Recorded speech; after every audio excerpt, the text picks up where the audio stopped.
Hey guys, welcome to Joe Oz and Friends podcast. Happy to be here. Hey, you know what I learned about podcasts? You shouldn't drink like carbonated water while you're talking. Did you ever learn that? Not. As he takes a Celsius sip. Okay, that might be all right, dude. So like, I would like rip Topo Chicos, and like, I'm a big dumb animal, so I would just start burping while I'm like talking, and it was very uncomfortable for me. So I'm not gonna do that today. I have like regular water. Why don't you guys tell me who you guys are? So we're Kiki and Kristina Salcido, owners of K2 Omni Group in 5 states right now. Yeah, get into it, man. You can be like pretend you're like you can kind of pretend like see people that like achieve at a really high level like you like think it's bragging or you don't want your ego to get in the way, but you can talk about what you guys do. Tell us about all the states that you're in and all the agents you have and all the cool stuff you're doing.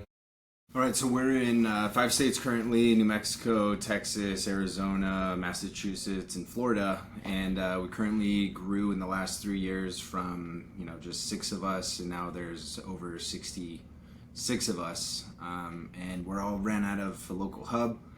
Admin support helps everybody, and we've helped many agents increase their production. I think our per agent productivity is higher than most teams that we've talked to, so pretty stoked about that. Okay, cool. So you said 6 people to 60 in 3 years. Is that what I heard? Were when I met We were when I met you guys like a year ago? How many agents were you guys? When you guys were in Vegas, that's when like Christina, you and I have been in like the same rooms previously, but that was the moment where I was like, oh, I kind of was getting to know you. So a year ago at Zillow Unlock, how many agents were you guys then? I think we had 22. Yeah, we were right around like 22. Last year we finished out about 20, 25 agents total. Did about Wow. 105 million. We have a really crappy price point. So we did over 300 transactions with about 22 to 23 agents. And we were only in New Mexico. We weren't really anywhere. We were hybrid in Boston. A friend of mine was taking over the accounts. There were like one or two of them operating kind of hybrid for a few months, but we really kind of hit the ground running with all of the other 4 locations just as of 2025. Yeah, January 2025. How do you go from so what I've learned so my team's at like 28 agents, and from what I understand is like 25 to 50 is like a massive like there's like everything breaks, right? Like, well, first of all, how do you shit, I have so many questions, right? So like, yeah, how do you go from 25 to how do you double in a year? That's a big deal. And also this is not COVID market. This isn't 2021 where like money is free and interest rates are low. It's a I think you would agree, right? It's a more challenging market, right? So how does that happen? I think when we started, we never recruited.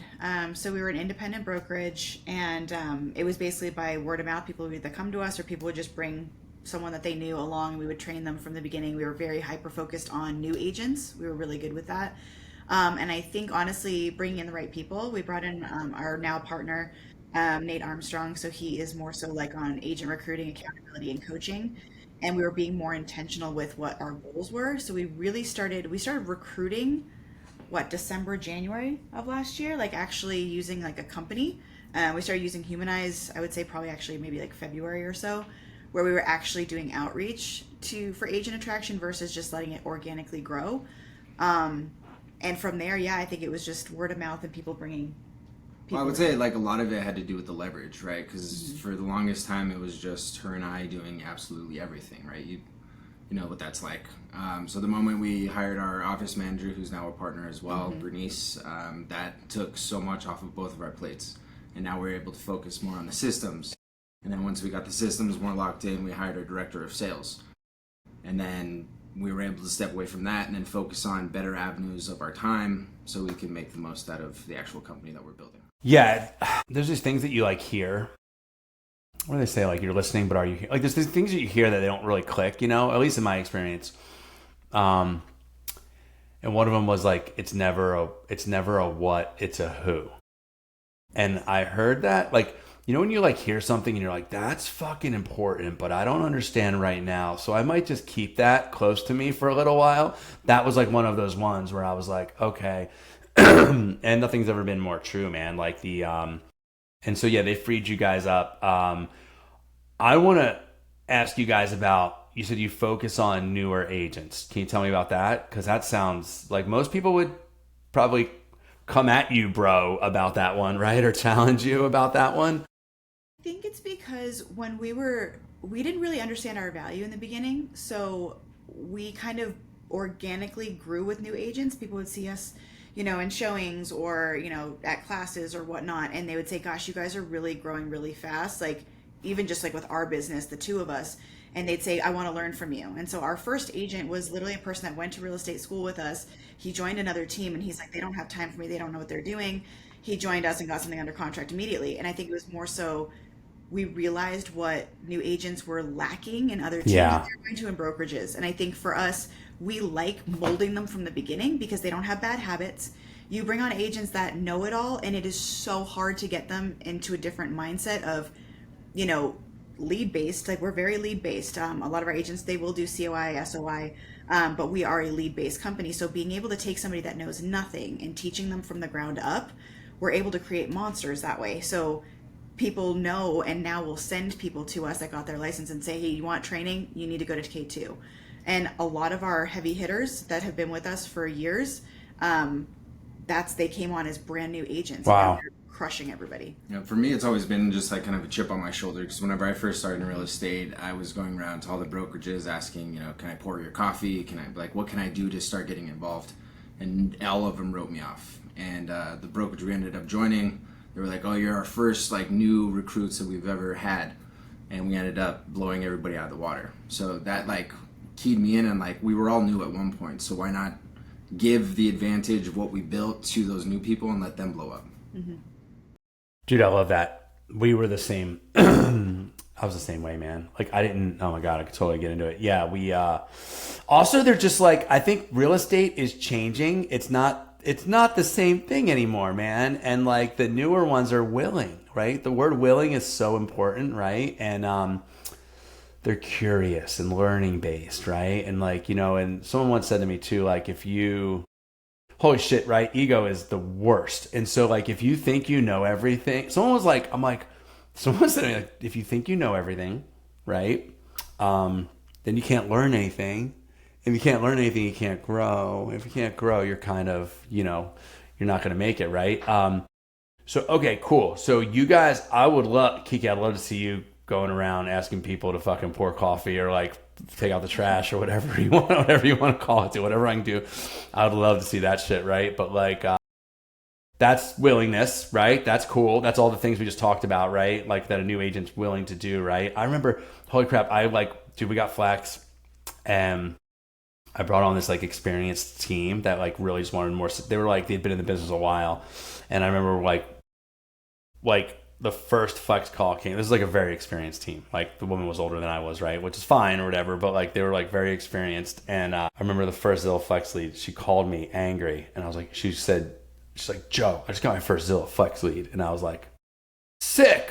And then she's like, yeah, they want to go see a house in 2 hours. And she was pissed. And I was like, oh my God, that's we cracked the code. That's what we always wanted. We wanted our phone to ring and someone to want to see a house really right away, right? And she's like, well, I have plans today. This flexing isn't going to work for me. And then I was like, that was my big agent I recruited, to do this. And I was like, I'm fucked. I'm like, oh my God. I was this is when you're figuring it out. But I remember being isn't this what we always wanted? We wanted the phone to ring. And then that's that. But so yeah, they're really more willing. So you guys, dude, I gotta ask. So I know you. What attracted? So I've wanted to ask you guys about your. This is gonna sound funny, right? I was when I saw you guys, I was Kristina was talking, and then I put together that you guys were together, right? And then I was yo, Kiki's really good looking dude, right? I'm that guy. I kind of was more. I was kind of fixed on. I'm the blonde guy's cool looking too, And then I was and then as I got to know Kristina, I found out you guys were actors, right?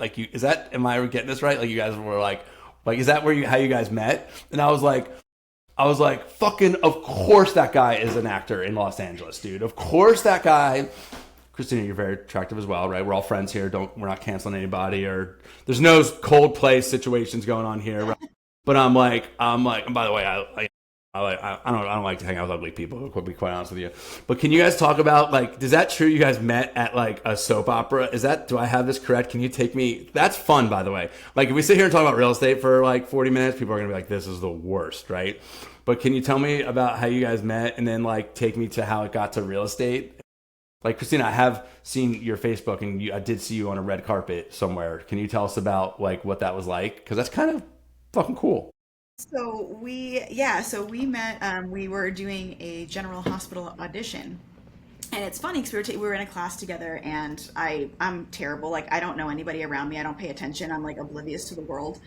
And they partnered us. They were like, "Oh, your scene partner is going to be Kiki." And I remember I got it, and I was like, "This is like a love scene or like There's a romance. a romance scene or something." And I was like, "And it's with a girl." So I was super confused because I didn't know who Yeah. it was.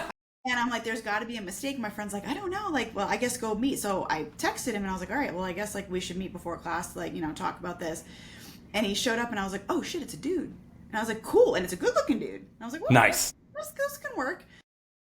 And he was all mad because he was studying his lines and everything for a while. And I just had a big old muffin in my mouth and, my hair in a ponytail because that's just me. And yeah, we went and did the audition. I did horrible, but Forgot his lines. the better part, right? So that's how we met. And at the time, I had a production studio, and we were just doing it's like web content, web series, and it was actually a lot of fighting and stunts and things like that. So I was kind of on that side and kind of put acting on the back burner. And he was really into the acting part. I liked the producing side. Me being like a control freak, producing made way more sense than directing. So she wouldn't give me a job as an actor, so I convinced her to give me a job helping her renovate the studio. And I had, at this point, no experience like swinging a hammer or anything. And so every night before I would go to work, I would be like studying YouTube videos on like how to paint a wall and how to rip. Really? Yeah, no, and then I would show up, act super confident because I was an actor, right? And would be like, I need these tools, I need this, and this, and it didn't come out as good as you would hope, but. No, bad contractor decision, but we worked on it together. So it was interesting. But yeah, I kind of went from there. And then we were living in West Hills. West Hills at the time, out in Los Angeles, and we had gotten into this real estate seminar, and it was real estate investing. And at the time, I think I talked to my dad, and he was like, "Dude, there's no money in real estate. Don't waste your time." And looking back, I'm like, "Whoa!" But I was totally reluctant to going. She was super excited. She'd been trying to get a real estate license for a few years at this point. And like the whole first hour of the seminar, I'm like drawing pictures in my notebook, and then they started talking about the deficit and where like the country's going and all that, and like really piqued my attention.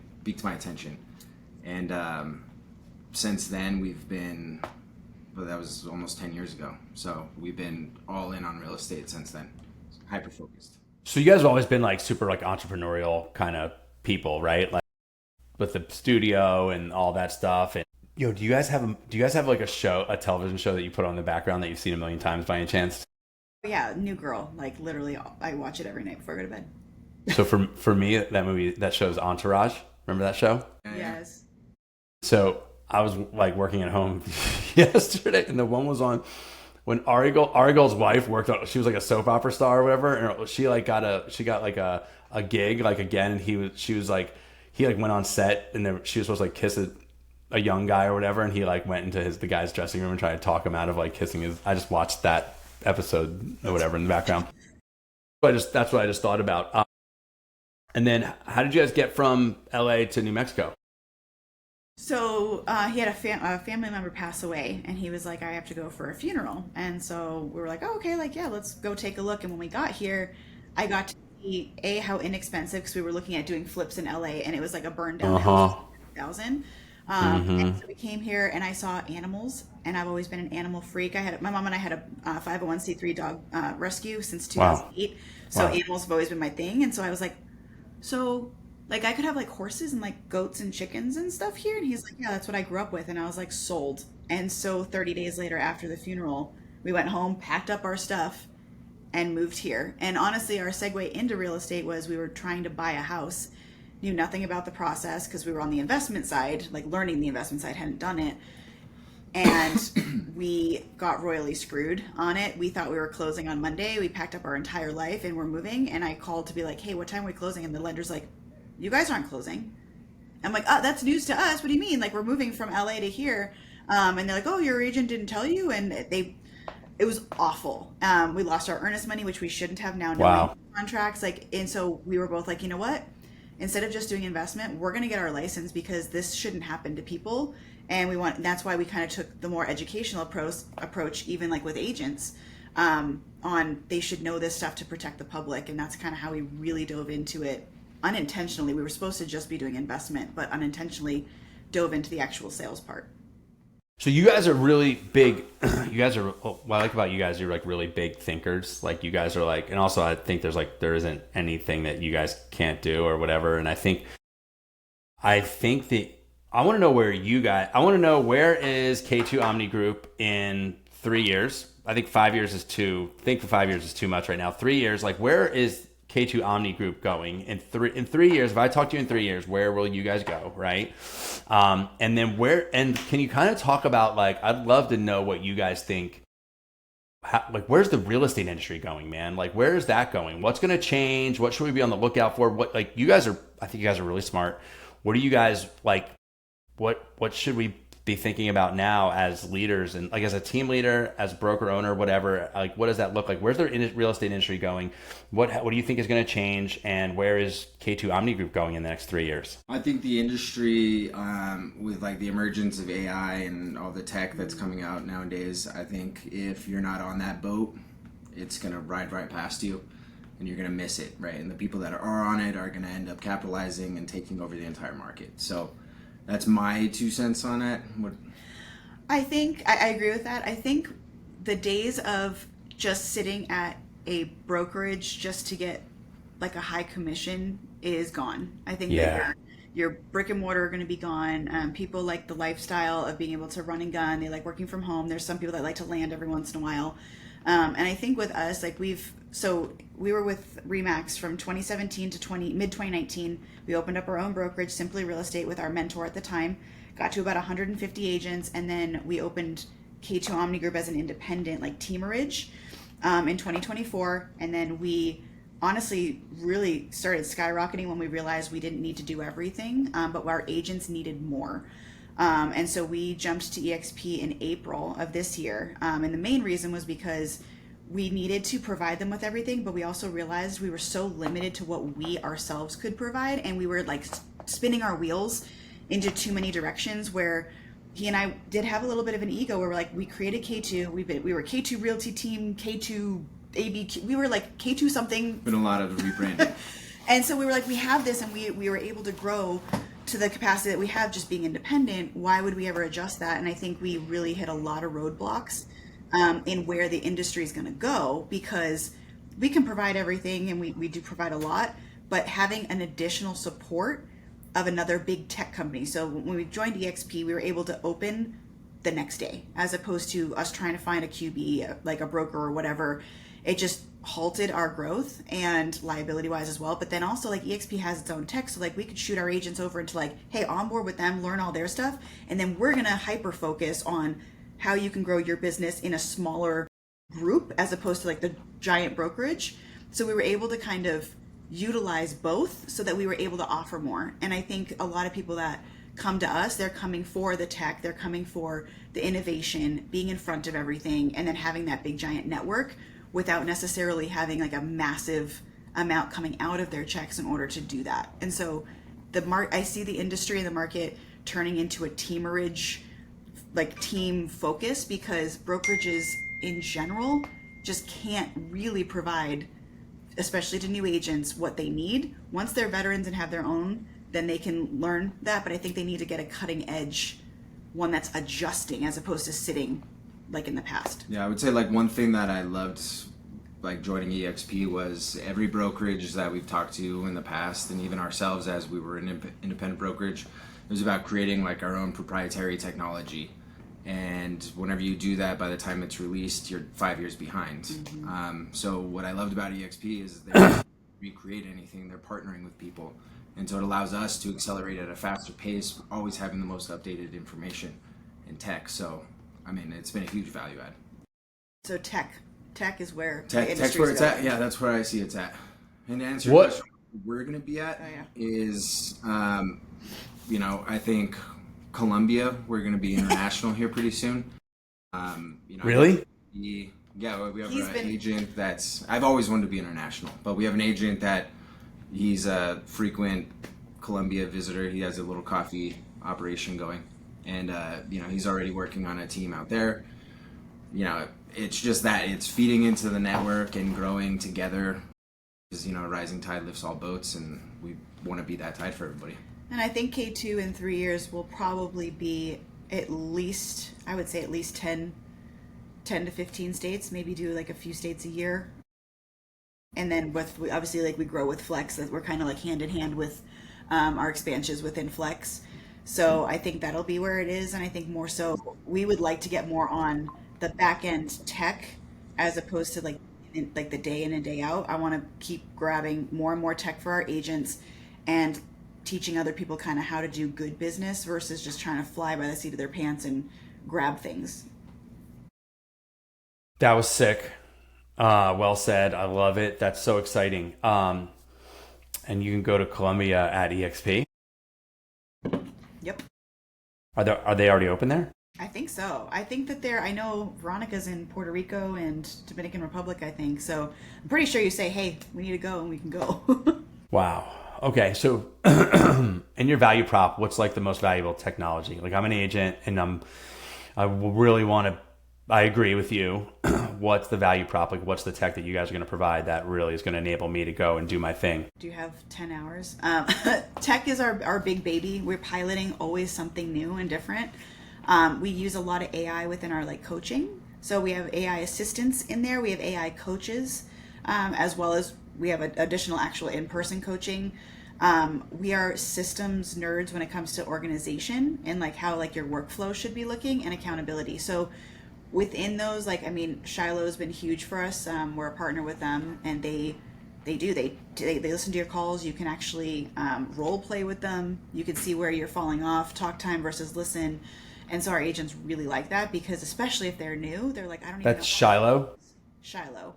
The agents use it. I'm thinking agents aren't going to use it. Like how agents don't make their phone calls. It's attached to FUB, so they have to. And it really just comes up on the right-hand side, and they can see how their calls from 0 to 5, how they're scored, and then it'll literally give them a breakdown of how that call went.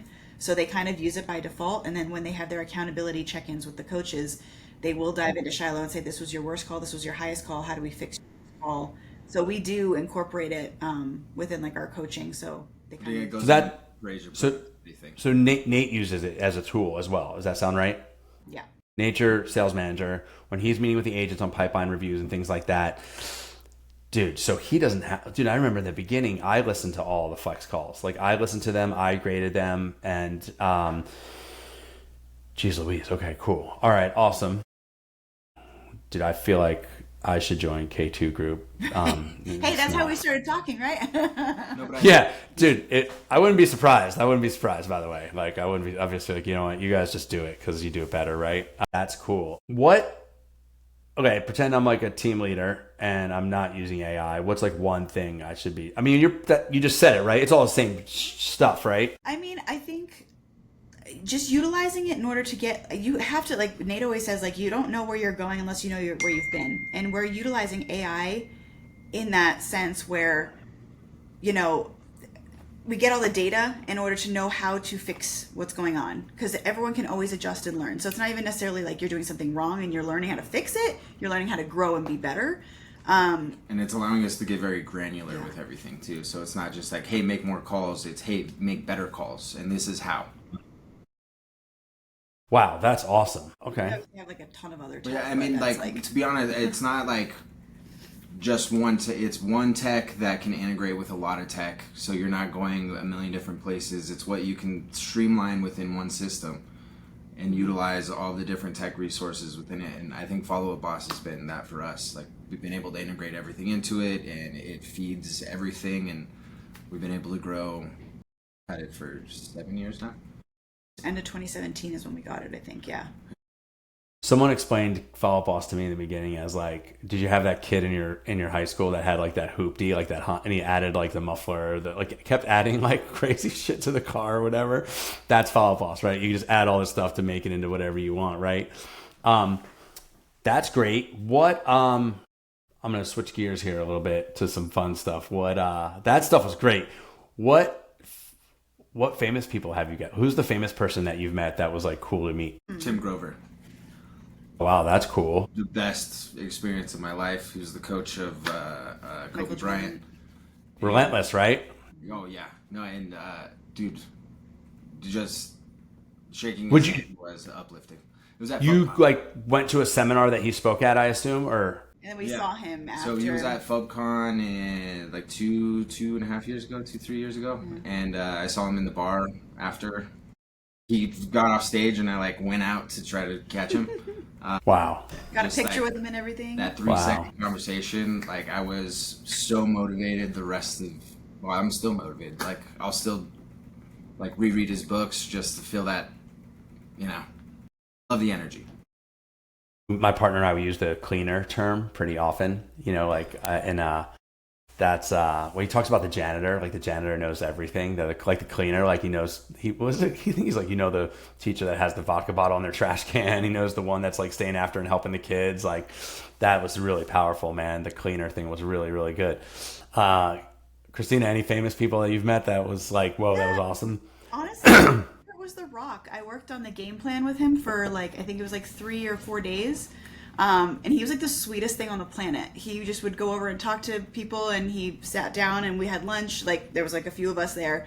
And he was just really sweet. I just wasn't expecting that from him, especially like being a wrestler and all that other stuff.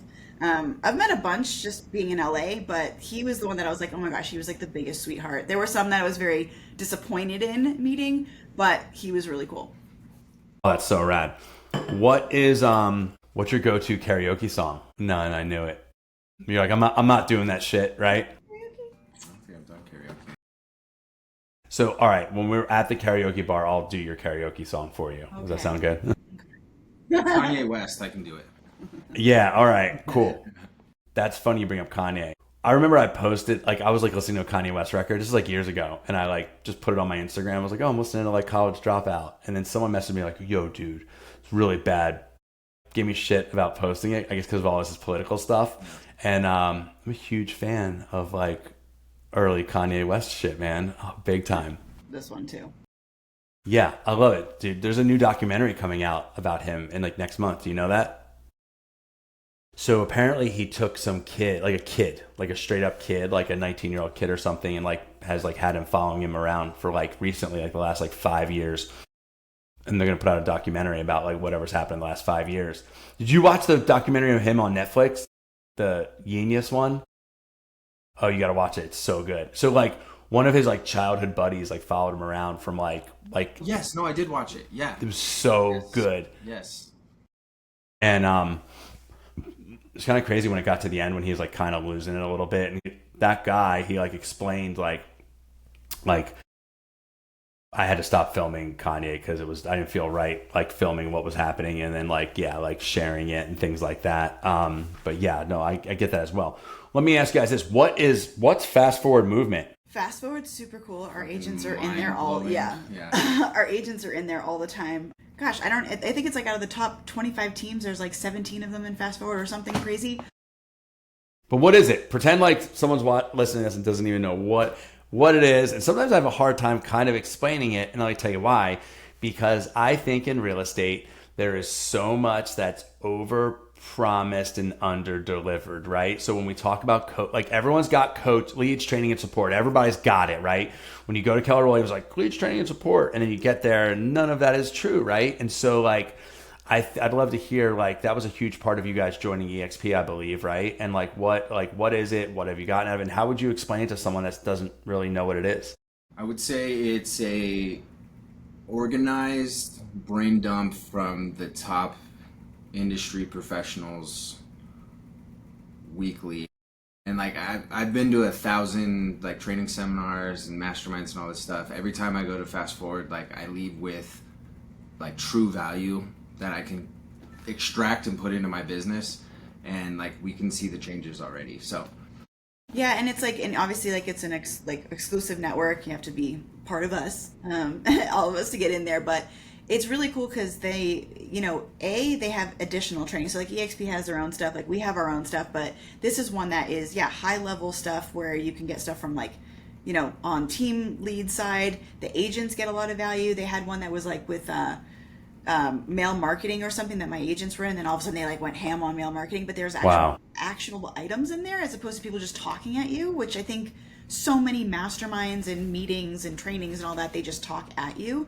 But these guys are actually like, here's my playbook, take a screenshot, I'll mail it to you. And you're just like, I think that was something also too, when, full disclosure, we were not EXP fans. We were less than EXP fans for years. I would hear EXP and I'm like, ugh, because it was such a recruit, and like there were no actual good agents that we knew of and all that. And so we were very like, anytime we would hear it, we would just throw it away.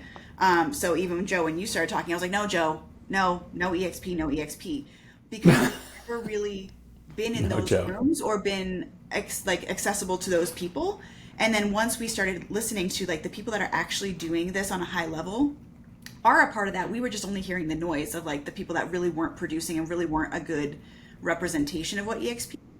And so when we got to listen and we went on the mastermind with Fast Forward before we moved brokerages, we were like, holy crap, they actually know what they're talking about. They're actually talking about stuff that we want to know or we can get better at.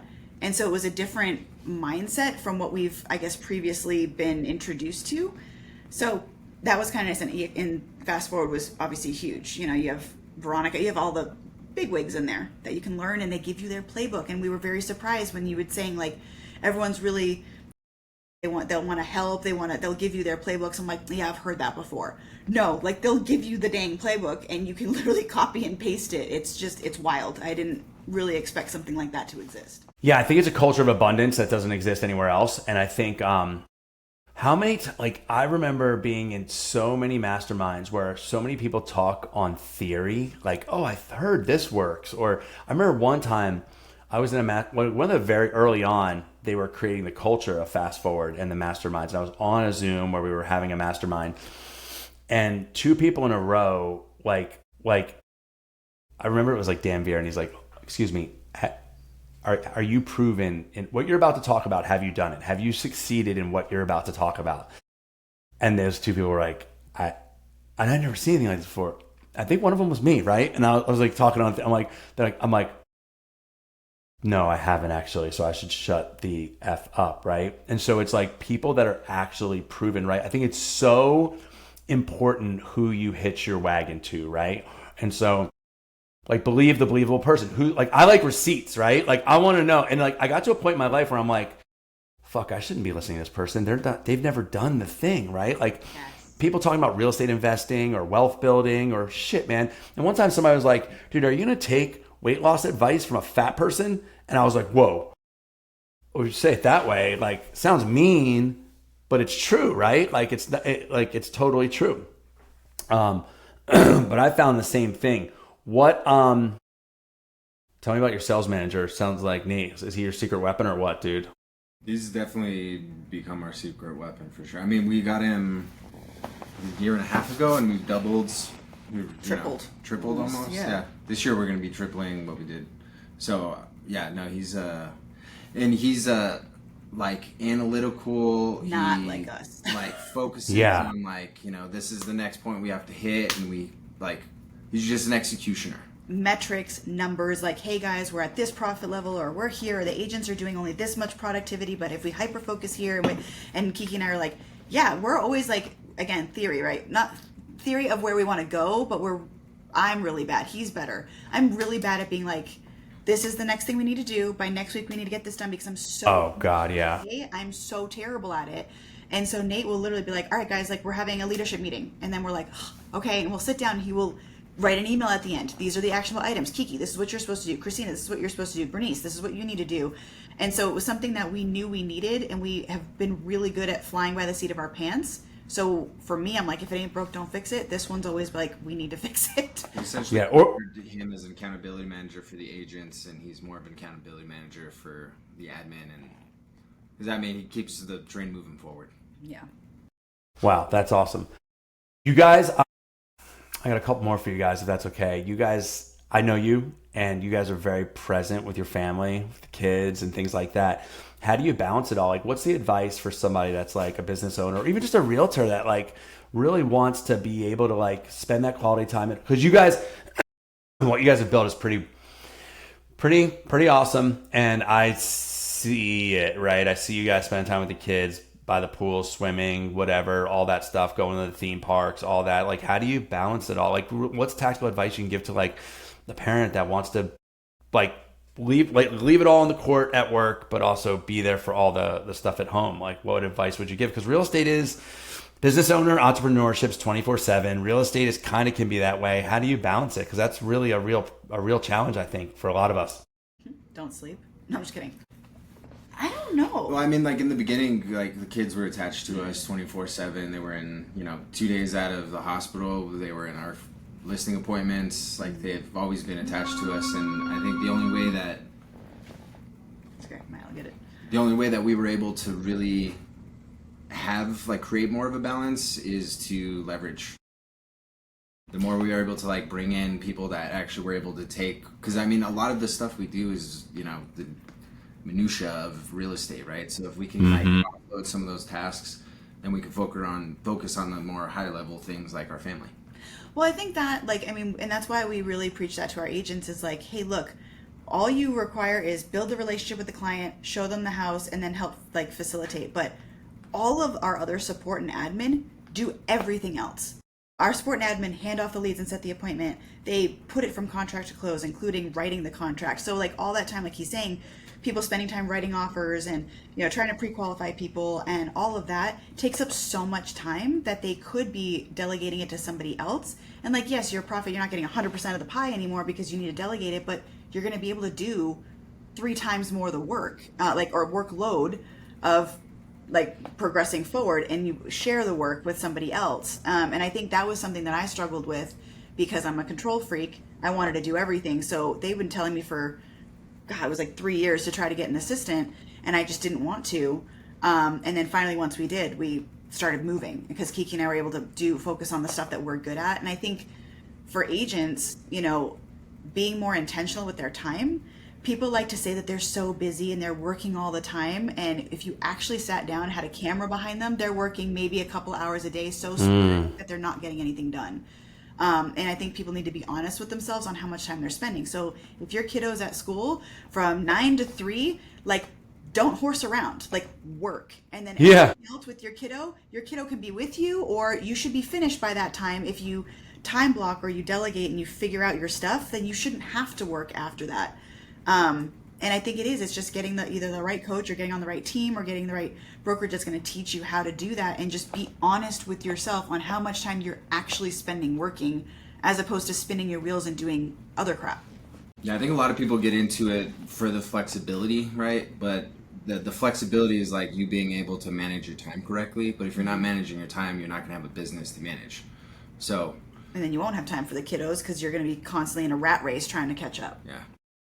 So if you don't manage your time correctly, what I'm hearing is you're going to be on defense, but you can be on offense if you manage it correctly. Mm-hmm. That's a good way to sum it And up. leverage the heck out of it. Figure out leverage. It's not all about getting every single penny from every single check. It's how much do you value your time? How much do you figure out what you need to allocate in your time to your business so that you can step away and be able to spend time with a hobby or your kids or your family or whatever you want to do. And we preach this, but honestly, we only learned this in the last 2 years.